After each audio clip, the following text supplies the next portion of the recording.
So we're going to look at basically some spicier optimization problems today and just kind of work through a bunch of them. So um, the thing at the top is kind of the big picture, what the procedure is, right? So we want to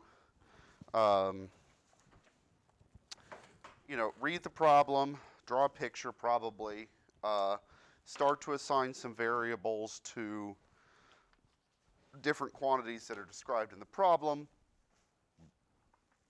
figure out what your constraint is, figure out what your key equation is. So the key equation is usually the constraint, and then figure out what it is you're trying to optimize. And then, because we don't know how to deal with multivariable problems, that's sort of a Calc 2 and beyond thing, we've got to sort of get rid of a variable. And so that's going to come from the constraint equation, right? You solve for one variable in terms of the other, and then plug that into your objective function. That means that it's now a single variable problem, and we can treat it like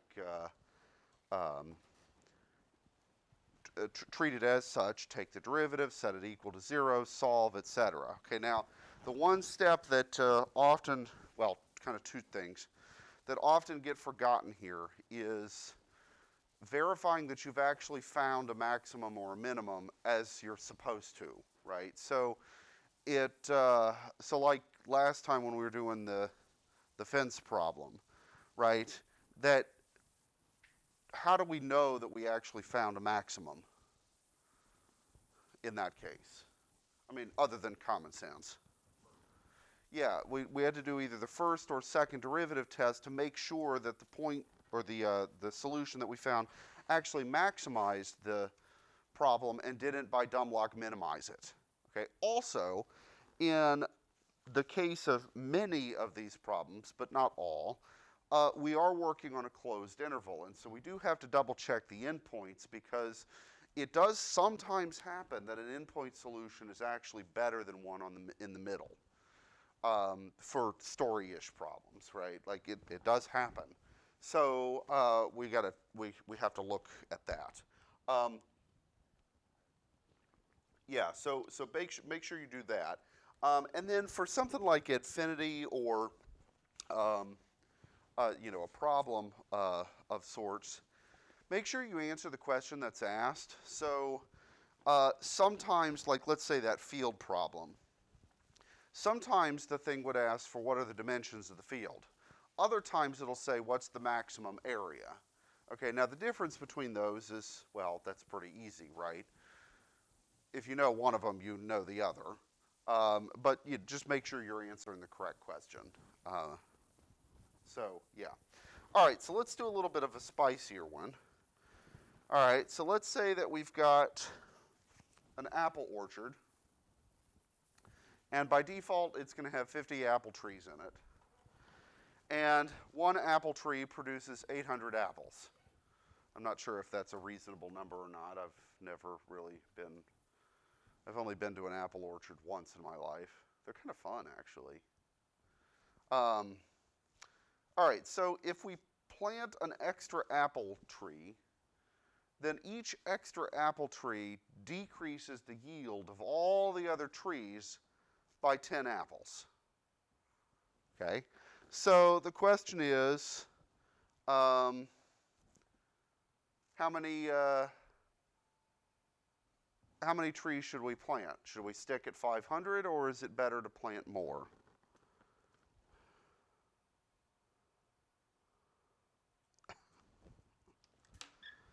Sorry, I'm getting...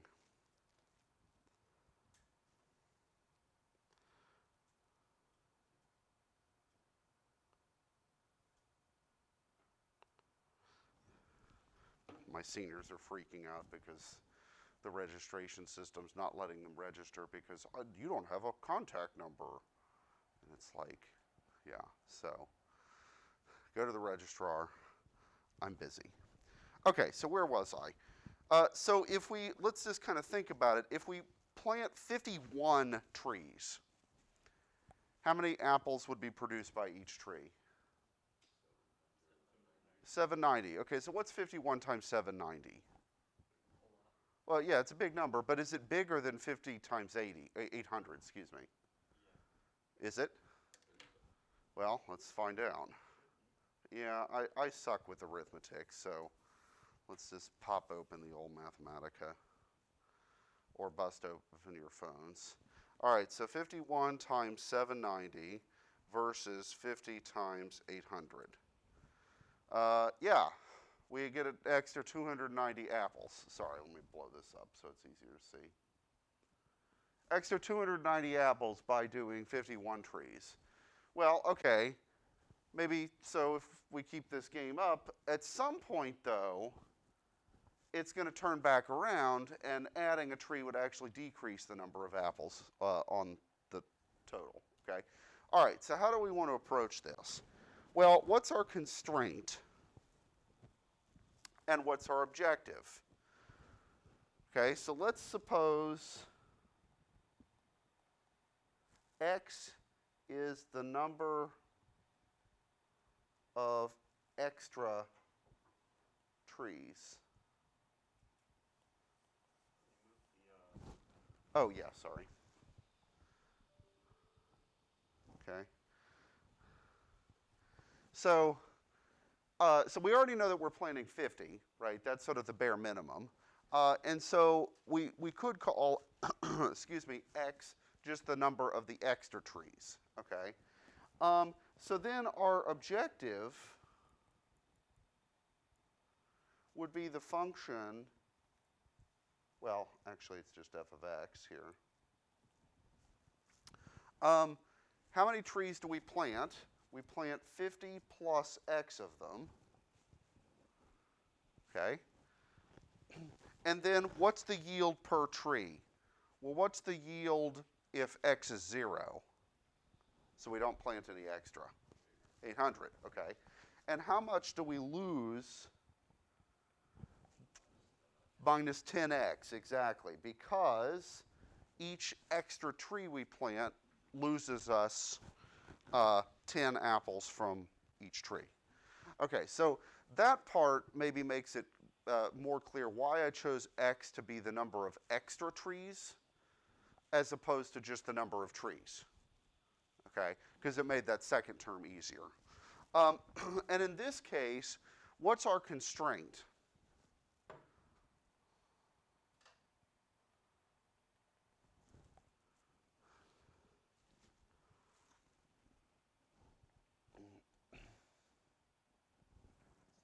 Huh? Yeah, it's not really a constraint. So constraint either has to be an equation or an inequality, one of the two. Right? So in this case, really the only constraint is that x has to be bigger than or equal to 0. Right? I mean, could I say I want you to plant 10,000 extra trees? Okay, now that wouldn't be reasonable because, well, so let's think about it this way. What would be the extra number of trees that actually decreases the production of each tree to 0?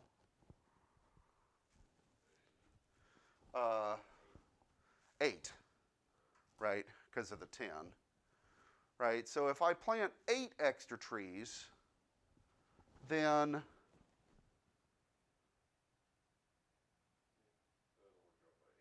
no. 8, you're right, 80, yeah. Sorry, I have not had coffee yet. So, okay, 80 trees, right? If we plant 80 extra trees, then the second term in our objective function would be 0. Okay, and so, in fact, that's probably the other end of the constraint, because of course we can't have a negative number of apple production. That doesn't make sense.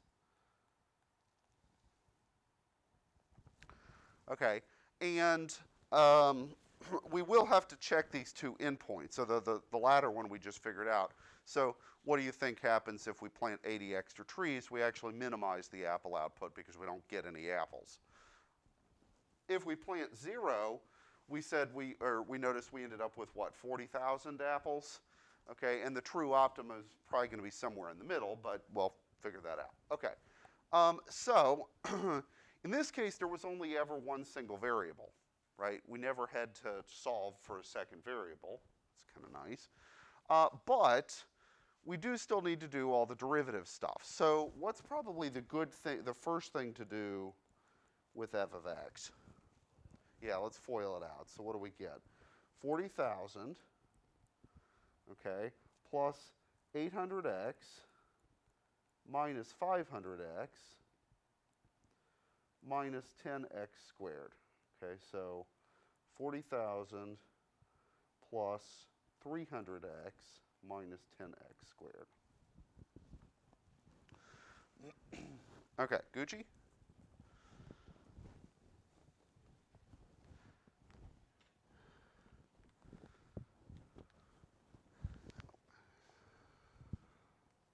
Okay, so now that we've got that, now what?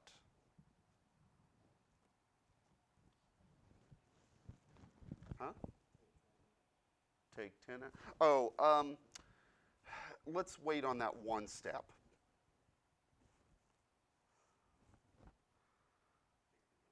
Let's do the derivative and then we'll factor something out. All right, so the derivative is, fortunately, that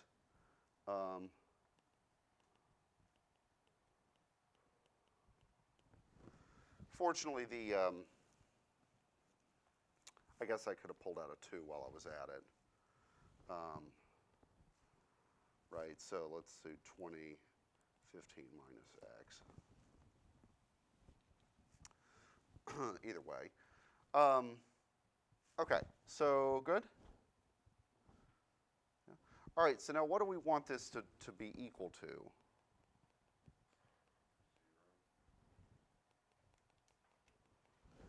Okay, and that would occur, of course, when x is 15. That's pretty clear.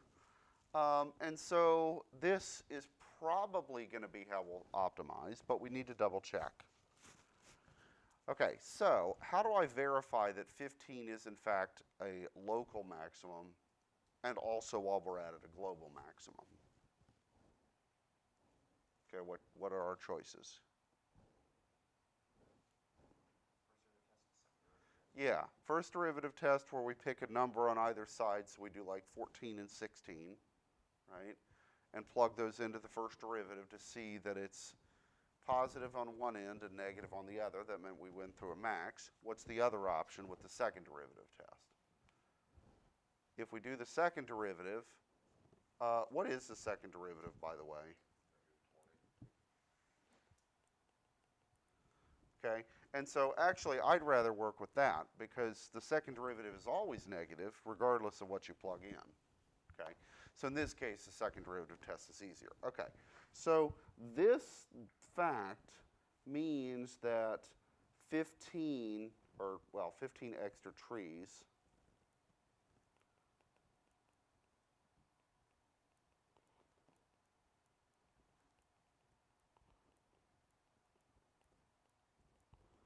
is local maximum. Okay, it's better than 14 or 16, but we don't necessarily know that it's better than one of the endpoint solutions. Okay, so we have to check those sort of separately.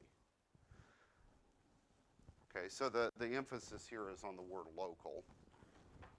Okay, so let's check all the 3 solutions.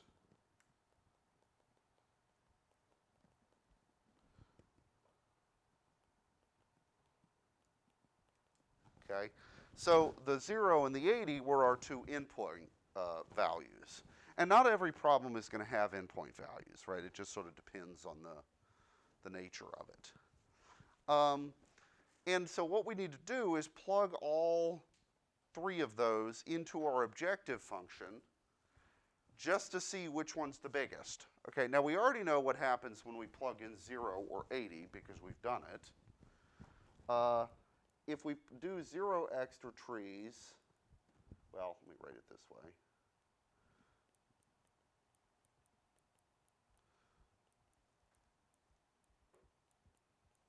If we plant 0 extra trees, we start with sort of a baseline yield of 40,000 apples. Okay, great. If we planted 80 extra trees, our apple orchard dies and we get no apples. Okay, and if we plant 15, what do we get? Well, let's use the good old Mathematica.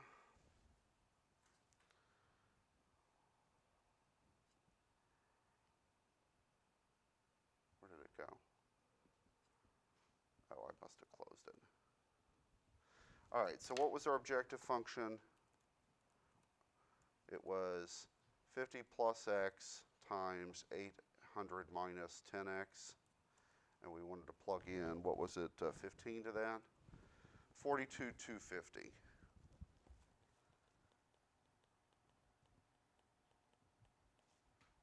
Okay, so beats the 40,000, not by tons, but, you know, that's a fair chunk extra bit of apples. Okay, and so that's our optimum, is the 42, or is the 15 extra trees. Okay, so does that make sense? Yeah. Jose, did you already hit the button, by the way, for registering? I have mine tomorrow. Why do you have your tomorrow? Oh, because you're not a junior, duh. Sorry. Never mind. Okay, so anyway, 42,250. Good? All right, so let's continue. So let's do some more fun ones. So why don't we do, let's do number 2.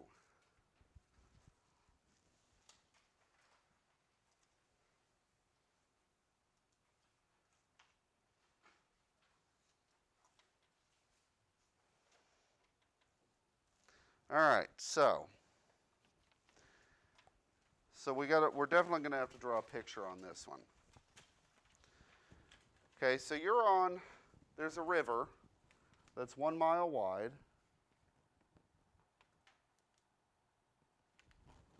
Okay, and you want to get to your campsite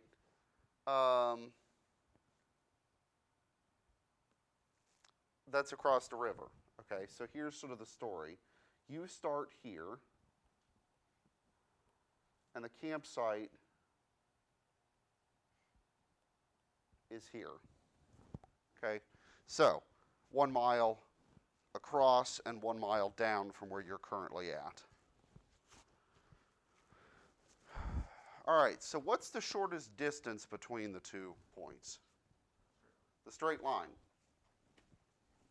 So if I want to minimize the distance traveled, that's easy. I just take the straight line path from the star over to the camp.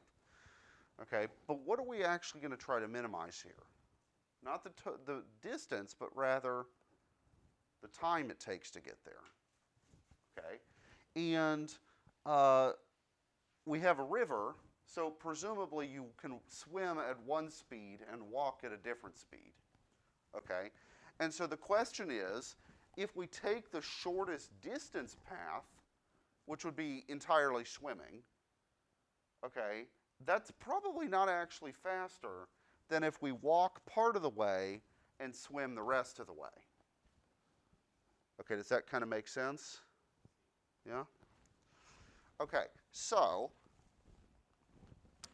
let me sketch a second picture, right? So we start here. This is 1 mile over. The campsite is here. And let's say that we swim to some mystery point that is X units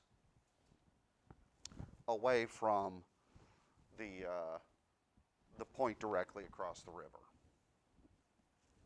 Okay, so if that's the case, how much do we, if I swim so that I'm X units away from the point directly across the river, how far am I from my campsite when I get there? What was the total distance, or what was the distance from the directly point across from here to here? What was that distance? 1 mile. Okay, so this means that that part is 1 minus x. Okay, does that make sense? Okay, so what's the distance that I walk? 1 minus x. Okay. Oh, and by the way, if you think about it, here I chose to do the swimming first and the walking second. Would it have mattered if I'd drawn the picture upside down and walked first and then swam? That wouldn't have made a difference. Okay. And in fact, maybe I'd want to swim first and then walk so I can dry out on the walk. Okay, so what's the one piece here that we're missing?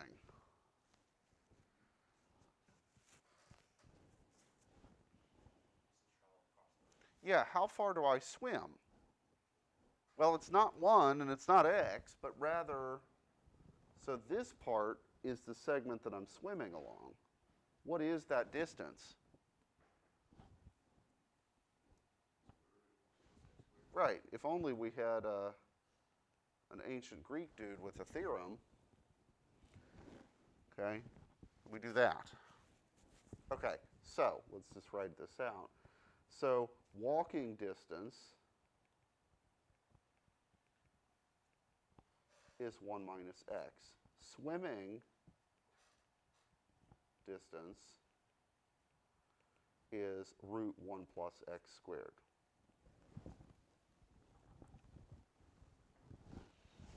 Okay, so we cool with that part. Oui ou non?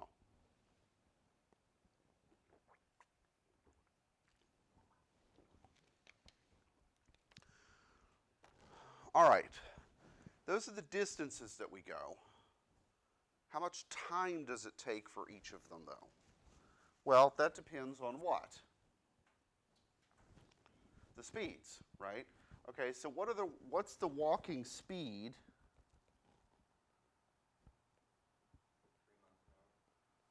3 miles an hour. Is 3 miles per hour. And what's the swimming?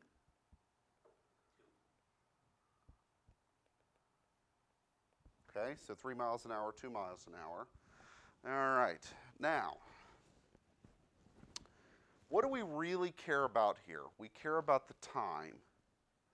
So what's the relationship between distance, speed, and time?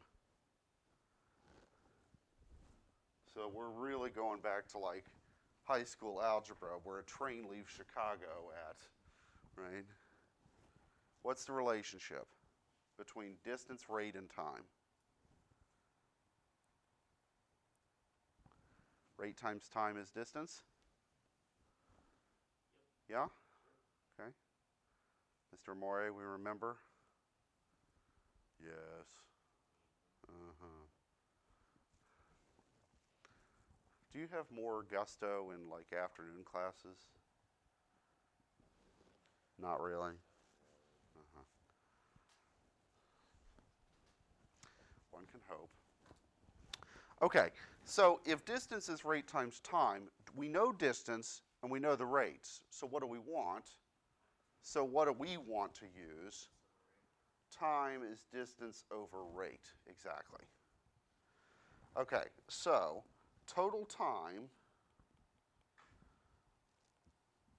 I'll call it capital T of x for time. Well, we spend some amount of time walking and we spend some amount of time swimming. Okay, what's the swimming time? Well, what's the swimming distance? Plus. Yeah. And then we have to divide by the rate. What's the swimming rate? 2. So I'll just put a half out front. Okay. What's the distance that we walk?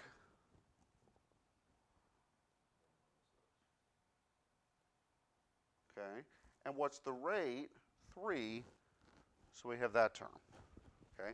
So the first term is the time it takes us to do the swimming part.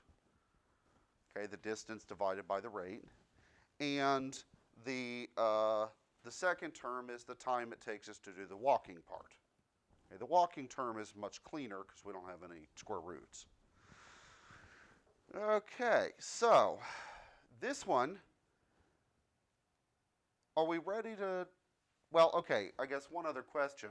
What is our constraint? Do we have a constraint?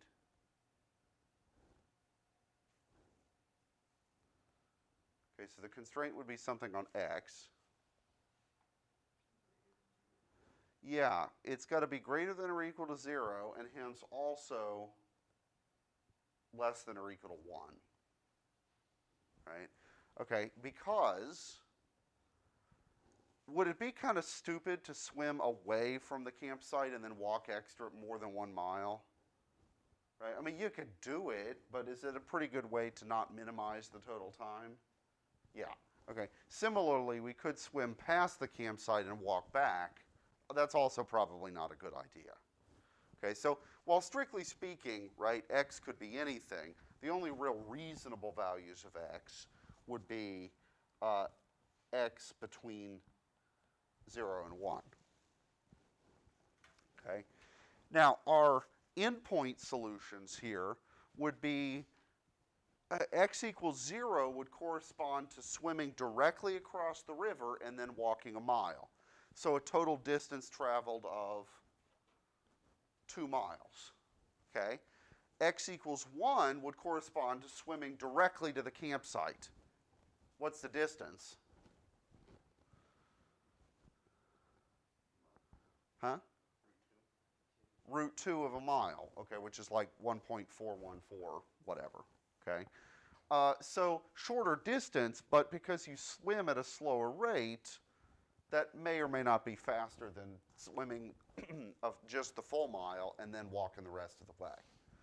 Okay, so we will have to check the endpoint solutions, but the big picture makes sense. Okay, because now we get into the weeds, because what do we got to do to t? Yeah, we got to take its derivative. And unlike every other problem that we've done up until this point with optimization, what are we going to have to do to take its derivative?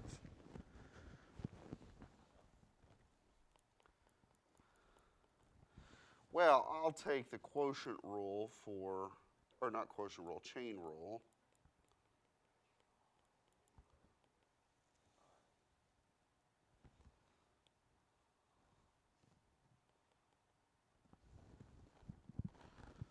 Okay, all right, so make sure you're clear. Did I correctly take the derivative of the square rooty term? Right, so the square root thing is something to the half.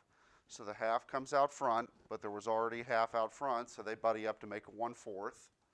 Stuff stays the same. Exponent's a negative a half. Multiplied by the derivative of the insides, that's the chain rule. And what's the derivative of the insides? 2x, so that's why I've got the 2x tacked on there. Okay, so, and then fortunately, the derivative of the second piece is just a constant, so that was really nice. Good? Yeah? Okay, so now that we've done that, what do we want to do with this derivative? We got the derivative, but now what? Yeah, we want to set it equal to 0 to find our critical points. Okay, so let's set that equal to 0 and now solve. Okay, at this point we got to do a bit of algebra, so let me rearrange this, and I'm going to write it as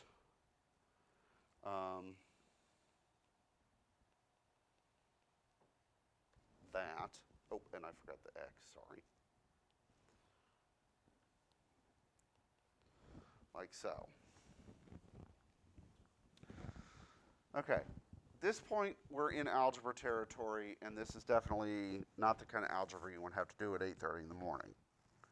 Okay, because what am I going to have to do to solve for x? What's the problem?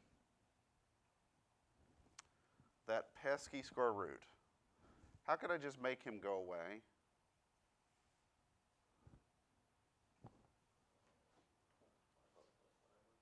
I could square everything, right? I could square both sides. And that would get rid of the square root, right? Okay, so let's do that. If I square both sides, then I'm going to get x squared over 4 times 1 plus x squared equals 1/9.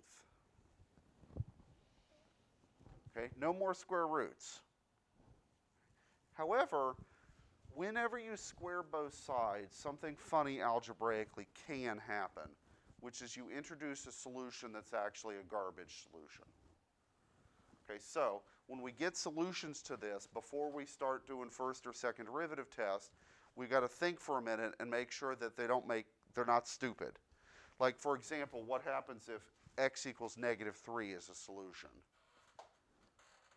Well, we'd already ruled that out. Okay, so we just have to kind of give it the smell test at the end to make sure that we don't get a red herring. And the reason that happens is because, well, now this really is just a quadratic equation, right? It looks kind of nasty, but it's a quadratic. So how many answers are we going to expect to find? 2. But there may have only been 1 from the original problem. Okay, so the other one is sort of the false solution that you introduced when you squared both sides. Okay, so how am I going to get this into a form where we can deal with it like normal? Quadratic normal, right? Yeah, can I take cross multiply for 500, Alex? All right, so what do we got? We got 9x squared equals 4 plus 4x squared. Okay, and so 5x squared equals 4, x squared equals 4/5, so x equals plus or minus the square, well, let me write it this way.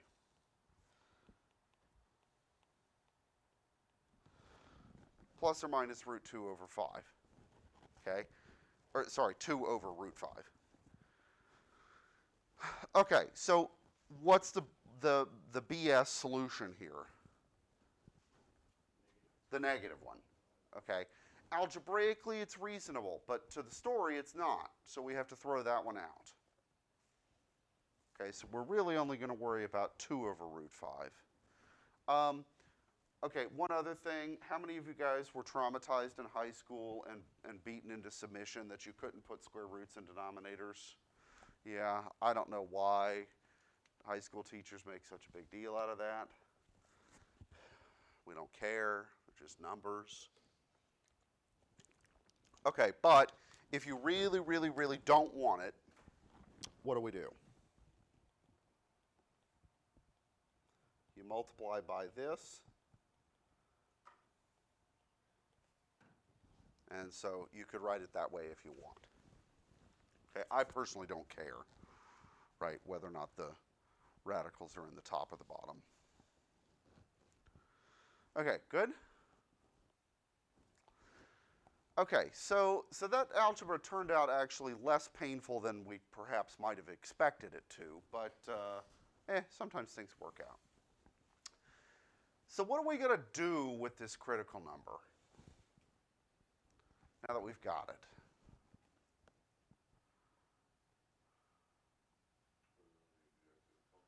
Right, and see what's the time that corresponds with it, and compare that to what? Yeah, the 2 endpoint solutions, okay, to see who was the fastest.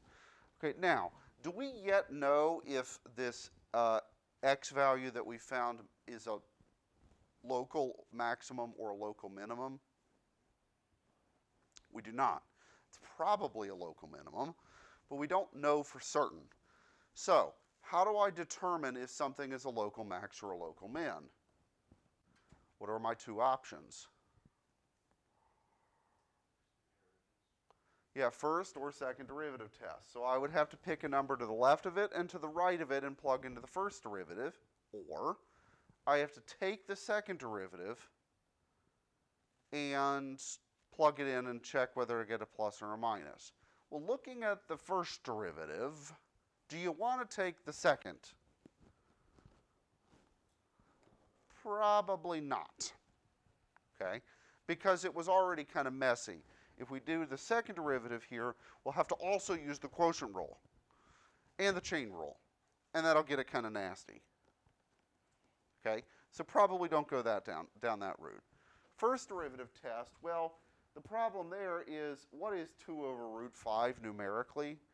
Right, I've got to pick a number to the left and right of it, so I've got to at least figure out how big that is before I pick my test numbers. Okay. Now, in this case, because we have two endpoints, we actually don't care whether this is a local max or a min. We only care if it's a global max or a min. And for that, we don't have to take any more derivatives or anything. We just need to plug back into the objective function. Okay, so I need to take this number, and I need to plug it and my two endpoint solutions back into my objective, which was that. Okay, and then just compute which one is going to do the job.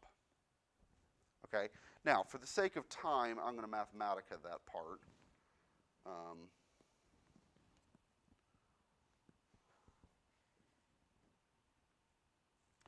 Okay, so our objective function was, let me switch over to Mathematica on the Elgato for our compatriots at home. And they better be awake and online, or else I'm going to, Nolan, if you're out there listening, then I'm going to come beat you with a stick. All right, so t of x was, what did we have? 1/2 times the square root of 1 plus x squared. Okay, and this, by the way, is how you have to do square roots in Mathematica. It's a function. And so SQRT brackets, and then the stuff on the inside goes inside the brackets. Okay? All right, so there's the first part, and then the other part was 1/3 times 1 minus x. Okay, and what did we want to compute? We wanted to compute t of 0, t of 1, and t of 2 over root 5. Okay? So here's what we get in all three of those cases. Okay, the time it takes if you just swim, if you swim a mile and then walk a mile, is 5/6 of an hour. Okay?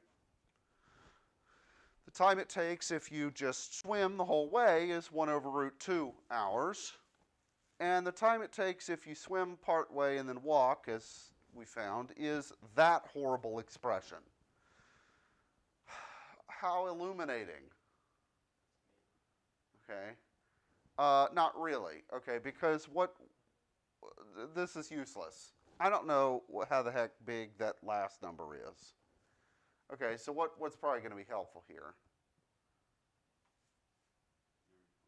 Yeah, let's get the numerical values of these, just sort of number crunchy, and see, because this is redonkulous. Okay, so what I'm going to do is I'm going to put an n of in front of each of them, or around each of them. And so the function capital N gives you decimal approximations. Okay, so there's the decimal approximations. Okay,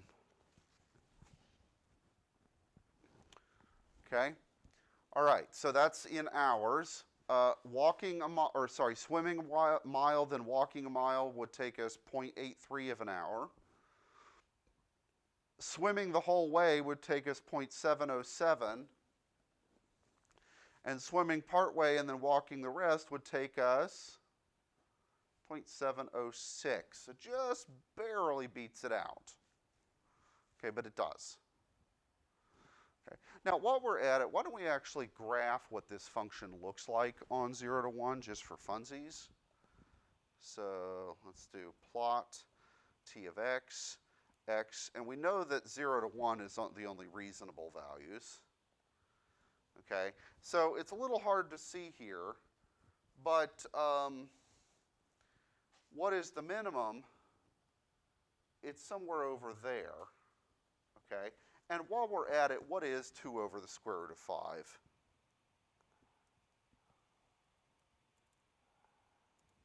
Is 0.89, okay? So this would swim, what we would be doing is swimming most of the way and walking just a little bit at the end. Okay, does that look reasonable looking at the graph over there? That 0.89, right, seems like a roughly speaking where the minimum occurs. Yeah? Okay, cool. Um, right. So this, by the way, is you can kind of approach some of these problems from a very different perspective, um, from a physics perspective, actually. So, how many of you guys have ever heard of Snell's law? All right. Well, let's take just sort of an example of Snell's law in action. I've got, let's say, my bottle of water here. Let's say that I shine a laser beam through it. Okay, what's going to happen to the laser beam when it hits the point where it goes from air to water? It refracts a little bit. Okay, so it wouldn't go in a straight line through the bottle. The water would actually bend it, and it goes straight line through the water, but that's not going to be the same straight line as through the air. Okay. Now, how much it gets refracted by depends on the properties of the media through which it's traveling: air, water, whatever, ice, oil or something conceivably, right? Okay. So, but the path that it takes is the one to minimize the total time that it takes to get from one point to another. And the reason that happens is because, well, what's the speed of light? It's a lot, right? In a vacuum, it's 3 times 10 to the 8th meters per second. It's a big number, right? But in water, what is it?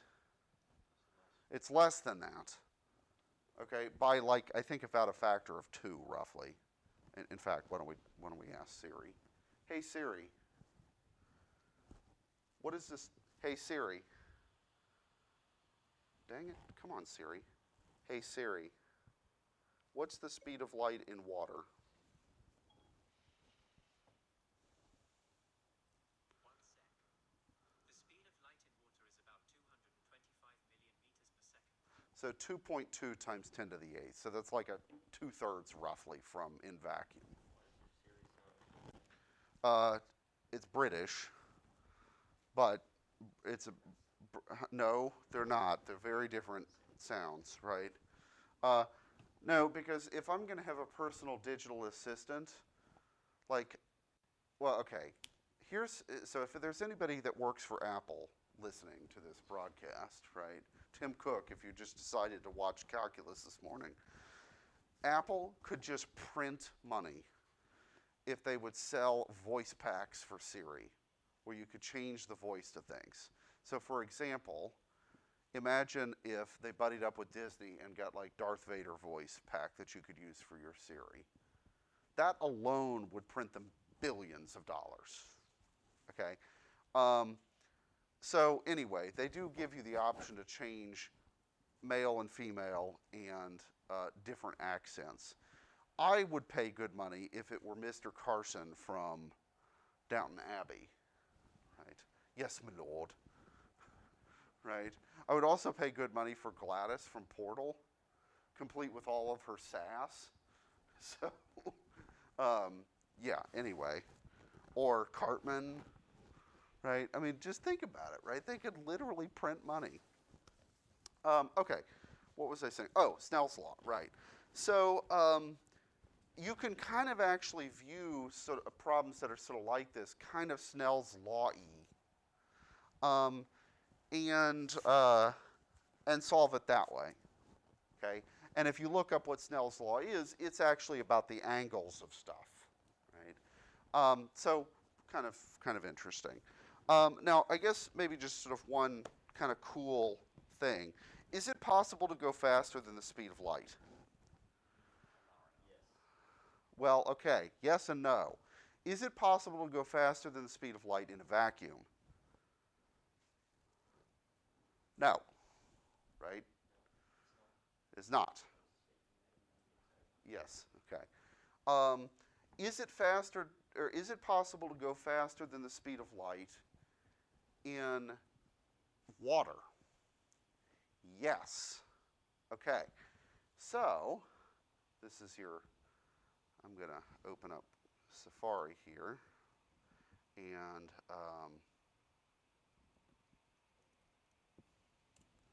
let's talk about Cherenkov radiation.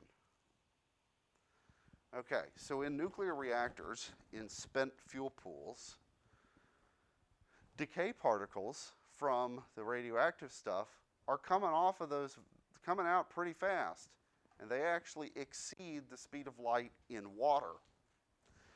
And what you get when that happens is this stuff called Cherenkov radiation, which gives it this really weird blue glow kind of thing. Okay, and what you're seeing there is actually sort of the optical equivalent of a sonic boom, right? So what happens if you go through the air faster than the speed of sound? A shock wave forms, right? And you hear the boom from that. This is sort of like the light equivalent of it.